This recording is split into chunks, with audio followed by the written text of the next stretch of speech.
Hello and welcome to the Top Contractor School Podcast, where we are dedicated to helping you achieve extraordinary growth and success by supplying you with the tools, resources, and support necessary to not only build profitable businesses, but to create a lasting impact on your families, companies, and communities.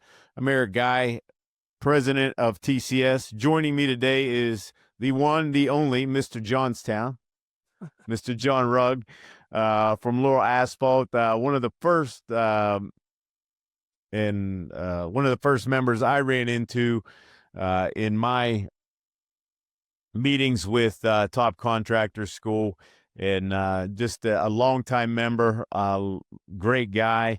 But welcome to the podcast, Mr. Rugg. Thank you very much. I've been looking forward to the opportunity here today. Yeah, so we're going to get into some stuff because you've got, like a lot of our contractors and myself, we've got family working in the business with us, and sometimes that could get a little tricky. It can be very rewarding at times. But before we get into all that, John, can you just give folks just a quick background of Laurel Asphalt and how you got started with everything? Because I think you got a good story. Yeah, we started we're 30 years old. And I'd been around the asphalt industry, met a lot of owners, and I've, realized they were down to earth people.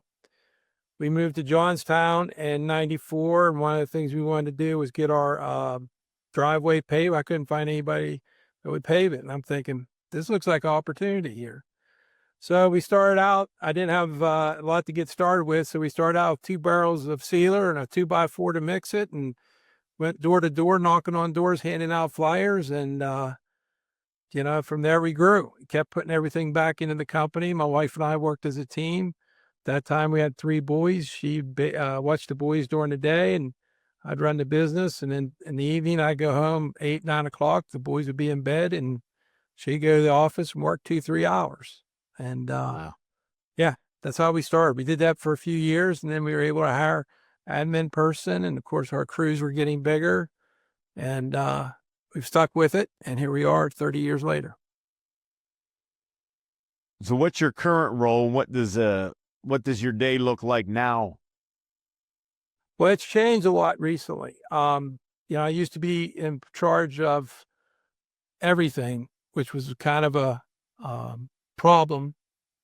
And I had to learn to give up some control. So that was a major, major change last spring, summer that we went through. Tyler is our director of operations, and he's really taken over and done a great job. And it's just a matter of me stepping out of his way. Yeah. And that was kind of tough doing that, being I've done this for 30 years. So today I come in and I just kind of more of a CEO. I give myself carried the title general manager since day one, but I act a little bit more as CEO, looking at the bigger picture of things. So it's been quite a change. It was tough getting through that last year. Yeah, we're gonna talk about that. We're gonna get into that because you and I have had a lot of conversations. You've shared that with others too in the community. But before we get there, what's been the most rewarding part of building a company like Laurel Asphalt? Making positive changes in people's lives. We've really done a lot. We've had a lot of employees that have been here now with us for a while. That makes a nice change. We when you go out and look at, hey, we built this park, and you see kids out there playing. There's a little bit of sense of pride in that kind of stuff. So, we've been able to do it, and we did it the right way. So let's talk, give us some wisdom from the field over all these years that you've been out there. What are some of the biggest lessons you've learned as a contractor and business owner? You gotta be persistent. You gotta come in and every day hammer away. I mean, some people call it a grind. I never always looked at it that way, but you got to be persistent. You got to come in every day. You can't be taking days off. That constant focus of what you need to achieve really goes a long way in building things. One of the things I try to do is try to be just a little bit better than what I was yesterday. And you keep doing the right things, good things eventually happen. And I think that was probably the biggest thing over the last 30 years that's really helped us go through this. And I say my wife as well. Yeah. This is a good question here, John. Like, what's something you believed early in your career that you've completely changed your mind about? That's a tough question. I really, I early on, I believed in a lot of good principles that I still use today. I guess one of the biggest thing is I need to learn to step back and become more of a coach. And it's okay to be uncomfortable. That's probably one of the big things I've learned in the last 5 years. It's okay to be uncomfortable. In fact, now if I'm not uncomfortable, I'm thinking, what am I doing wrong? But in the early days, I wanted to feel comfortable. Like I had to have control of everything going on around here. No, that was a drawback. And so today I'm learning to step back and step out of people's ways and let them use their talents and to get the job done, and just kind of help coach along the way a little bit. And sometimes even let people make their own mistakes. Sometimes people can, we're all human. Sometimes you got to live that mistake first, but before you appreciate it and can move ahead in life with it. Yeah, that's a good tip. I know it's, again, something that you've shared that you've had to do, but it's also a great lesson. And a lot of our business owners in the community in TCS, we hear that a lot from them. Like, and you see them struggle, right? And you're Yep. very familiar with that struggle. I'm very familiar with that struggle. But for you, what's been the key to maintaining consistent work margins, and especially in a small town like Johnstown, because I'm down there quite a bit, especially your reputation over time? Again, persistence. You have certain core values. One from day one was integrity and honesty. We tell a customer what we're going to do, and we do it. We don't cut corners. And doing that again on a consistent basis, and have a little determination as every day. Sometimes you're going to run into a wall, but you got to take those challenges as, hey, we're going to conquer the island, run the ships into the sand, and burn the ships. And have that determination that we're going to do it right. And sometimes it costs money. Sometimes, it's a little bit of a setback. But that's how you proceed ahead. And that's probably, I think, one of the things that we've done very well here. Yeah, so let's dig into leading with your family, especially working with Tyler, right? Because you're kind of handing it off. You're stepping back. You let go of some control. How did Tyler first get involved in the business? When I have 3 sons, Mm-hmm. and one of the things I didn't want, because I've seen this happen a lot in generation change in ownership, is the new generation. They're doing it because I kind of have to. It's a family business. You in this kind of business, you got to want it. If you don't want it, it's going to be tough to be successful. So I didn't really bring the boys into the business as much. They were around it, but I didn't bring them here every day. They weren't with me every summer day riding in the pickup truck. They had their own things. But Tyler, he always wanted to be here. And at an early age, we had our screen man. He fell and broke his wrist. Well, he came back. He's like, John, I can't run the screen and the extension all at the same time. How about if I put Tyler up on the driver's seat? And Tyler ran the one control. He'd say, out, Tyler, with the extension. So it started early on. And this is a funny story. One day, my wife called and said, you got to come home. I said, why? She said, I can't handle your 2 sons. Tyler's the youngest and Shane was the oldest. I said, I got bids to do. The guys are still working. I'll be home in 3 hours or so. I'll be home probably 5:36 tonight. She hung up the phone. Oh, she wasn't happy with my answer. Well, the next thing, like 5 minutes later, I got 2 boys standing in my doorway and my wife peeling rubber going out the parking lot. So, okay, well, I guess I'm going to be doing a little parenting here this afternoon. So I told the boys, go out and get a wheelbarrow, go up to the gravel pile, which is a good 75 yards up from the office, fill up the wheelbarrow and fill up all the potholes with gravel. And rake the shovel across it. It's nice and smooth. I figure hopefully that'll keep them busy enough. Then after they start, I'm thinking, well, this may not be good. They may start beating each other with the shovels. I didn't know. They were obviously having issues at home. So after a while, it's pretty quiet, no fighting. I'm thinking, all right, there's something wrong with this. So I walked to the other end of the building and they were out there working. And I walked into a conversation where Tyler's like, Shane, this is really cool. Like, we do a good job here. Dad may start paying us and he'll have us doing more around here. And Shane said, hey, idiot, this is punishment. This is a punishment. What do you think this is? So, from that time, Tyler, obviously thought, hey, this was really cool that day. And he didn't see it as punishment like Shane did. And, so from there on, he's always kind of had that, goal of coming back and helping out. He helped at summer school through high school, college. He was always here. And it's funny. I used to have foremen come in, fight over who got Tyler that day on their crew.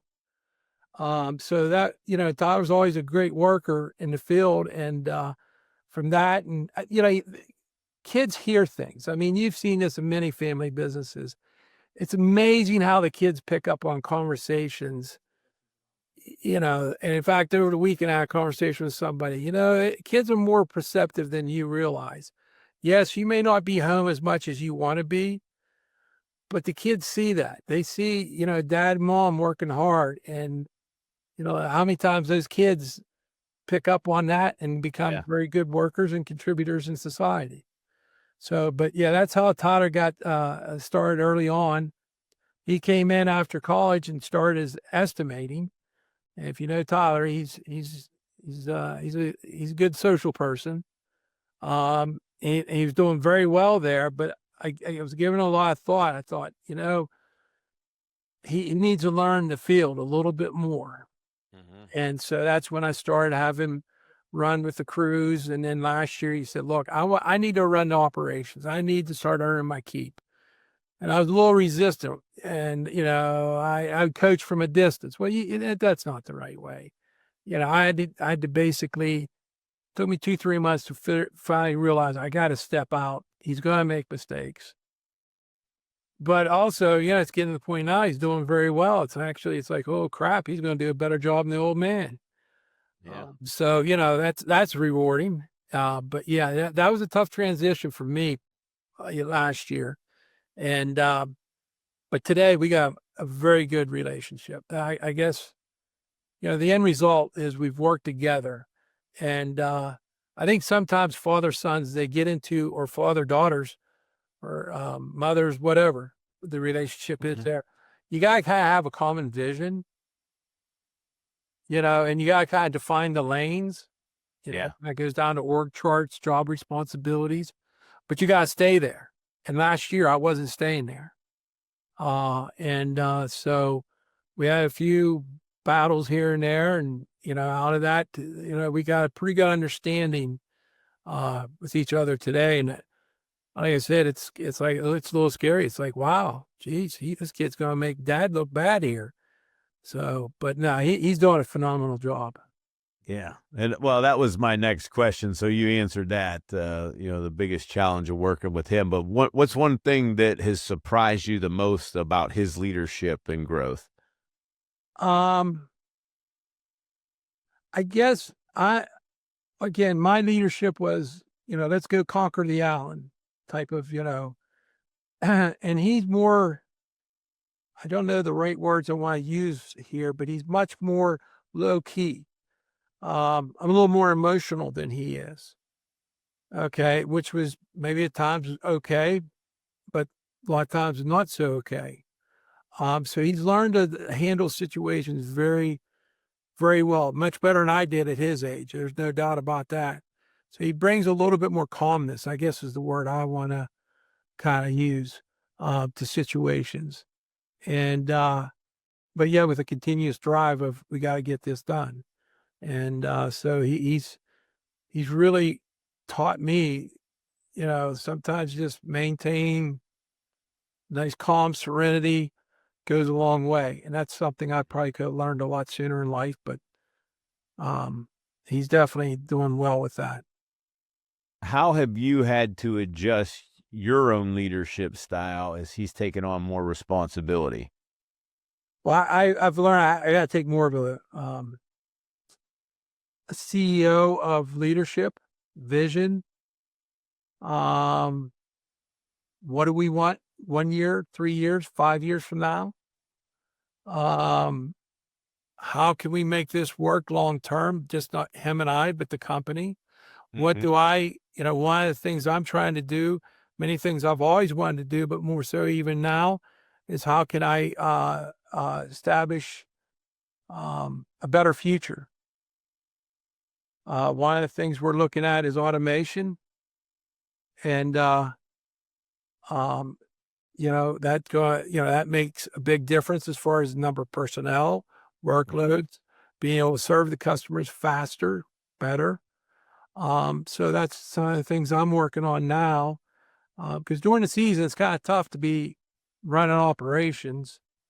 We have about 27, 28 guys in the field running operations and trying to tackle those future issues. So I've kind of taken that as a little bit more of a role for me, a dedicated role, and that's some of the things I'm working on now. Yeah, let's dip into that. You mentioned your crew, but you also mentioned earlier there's been people with you for years. How do you build buy-in with your team, especially with that leadership in the family dynamic? Well, the thing we all, my wife and I mean, we started with, you know, persistence of integrity and honesty, both with our customers, our employees, and that when employees see that, they appreciate that. Uh, I think we're very competitive today in our wages. Um, 10, 15, 15, 20 years ago, we weren't very as competitive. Um, and out of that, a lot of people stayed here because they weren't embarrassed of our work. They weren't embarrassed of how we treat our customers.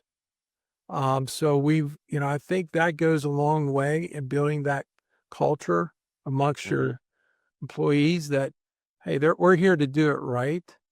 And that goes a long way. I mean, nobody wants to work somewhere and, see people get shortchanged.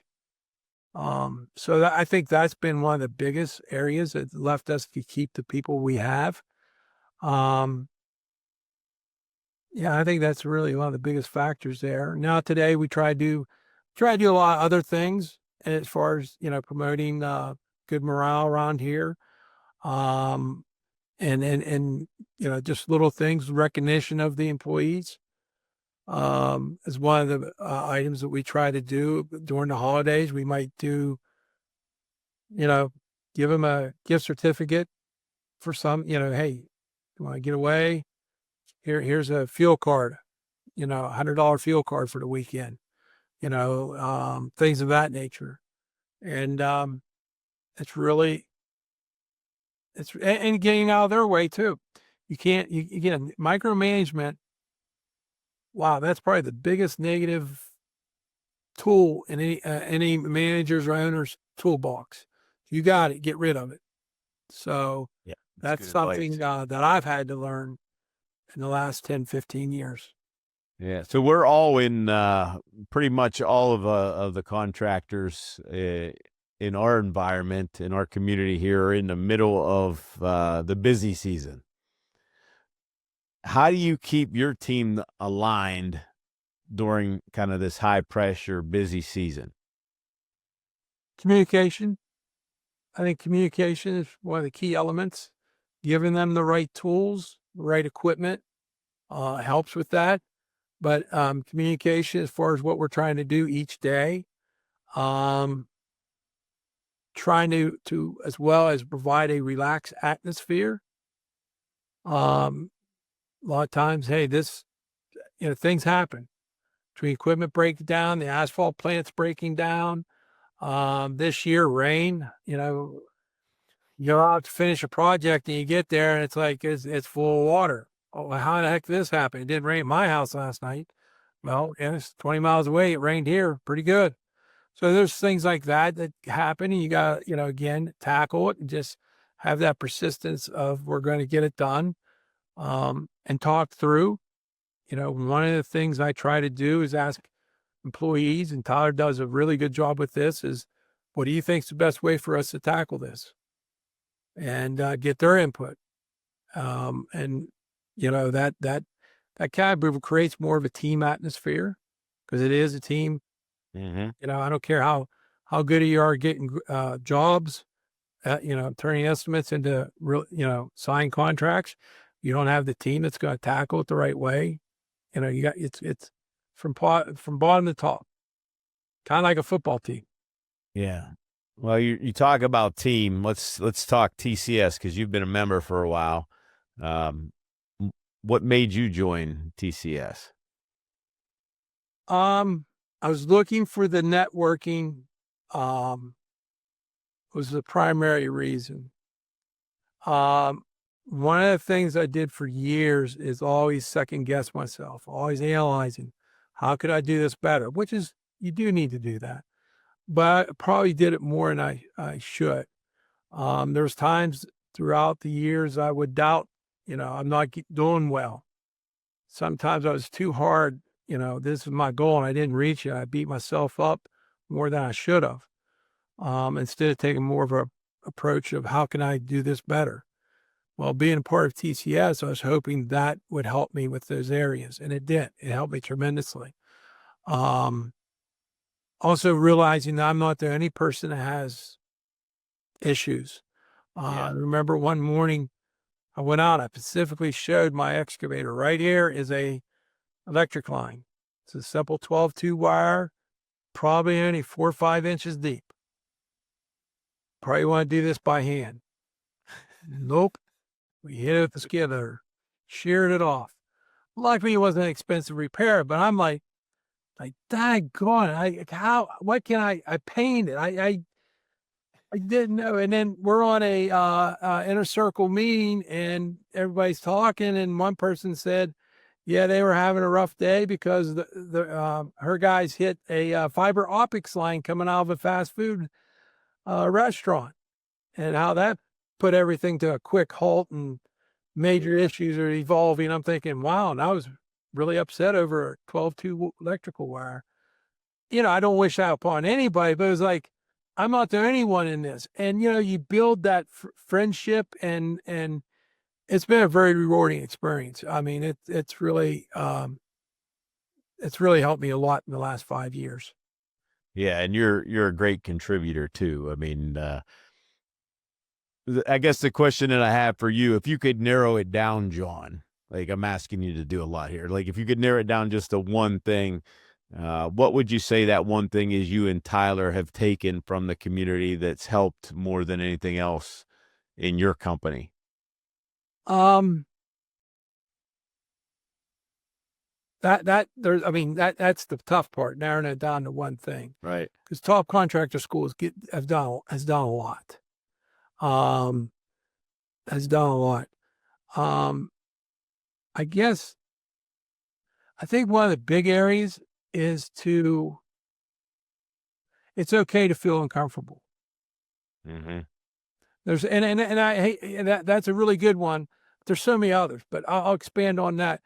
I've always been a little more conservative, I guess, in my approach of things. And then I started doing things when I joined. It was in December. I think Brian and I talked in December of 2019. And so COVID hit March of 2020. So 3-4 months later, COVID's hitting. And, I kind of took the attitude, let's move ahead, even though I felt very uncomfortable. And we turned 2020 into a really, really good year for ourselves. And it's taught me, in fact, I'm to the point now to move the business along, it's okay to be uncomfortable. In fact, you should be uncomfortable. 2 years later, we expanded our office. Everybody said I was crazy. We're still in the middle of COVID.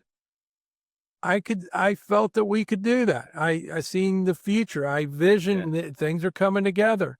Everybody's telling me it's crazy. Did I feel uncomfortable? You bet. Oh my God, you bet. But that's what we, I think that's what the business, what I've learned through the group. It's okay to be uncomfortable. And I think a lot of people can relate to that. Maybe some don't, but, before when I felt uncomfortable, it was like, oh, pull back the reins. Let's not go there. And it's okay to be uncomfortable. That's a great piece of advice, and I think that would sum up why people do well when they come into the community. If they can embrace that one concept, John, I think you kind of nailed it there. Thank you. Yep. Thank you. So let's go rapid fire here. I'm gonna throw some questions at you. Let's see what you come up with here. I've got 6 of them here for you. You ready? Okay. All right. So favorite piece of equipment to operate? Ink pen, sign a contract. You understand, right? So isn't that the best thing? Or sign the invoice at the end, right? I guess the one piece of equipment that we've learned to cherish around here, if we want to get into hardware equipment, is a paver. One of the things we've done, we've used to do a lot of patchwork. Some years we do more patchwork than paving. We always tried to maintain our patchwork with a high margin, the same as our paving. Well, it's difficult to do that at many times. So one of the things we've started in the last 2-3 years of a philosophy of, I want asphalt going through my paver every minute of the day. And if we got patchwork, let's get our prep crews, let's get our seal coat guys, let's get them involved to do the patching. Now, occasionally, yes, my asphalt crew still does patching, but I think the paver, I mean, for us, the more asphalt I got going through that paver, the better it usually is for us on the bottom line. But you gotta have an ink pen to get to that point, though, right? Yeah, I love that. I love that answer. First job you ever had? A residential driveway in Westmont that I handed a flyer to and told them I could do a great job for them. And they called me up. When you have it done? I said, I have it done this weekend. Great. I literally went to door because I grew up about an hour from here, from Johnstown. So I moved here, taking on another engineering job. It was a great company, but it was all indoors. My first job out of college was, I was on the road a good bit, in the field a good bit. And then I moved to Johnstown, the engineering job here. I was inside the office and I couldn't stand that. But my wife and I loved the area. This was a great place to raise kids. It has been, continues to be. There's not as much maybe opportunity within the economy here, but it's turned out to be a place where we wanted to raise our kids and now grandkids as well. And it's working out that way. Yeah. What's the most underrated skill in the construction world? Effective communications. I don't think we communicate. We expect people to know. I'm so guilty of this. I'm guilty of it yesterday. You got to communicate, and people take for granted that, well, they should know that, or they should expect that. No, I think we need to communicate better, and it's okay to repeat competitively. What every year, we have 2-a-days for football teams, right? Take the Steelers. They acquired Aaron Rodgers. Mm-hmm. How many snaps has he taken in his career? But he's still out there in 2-a-days. Yeah. And I think that goes back to communication, repetition of skill. So I think communications, I think it could be done better in our industry.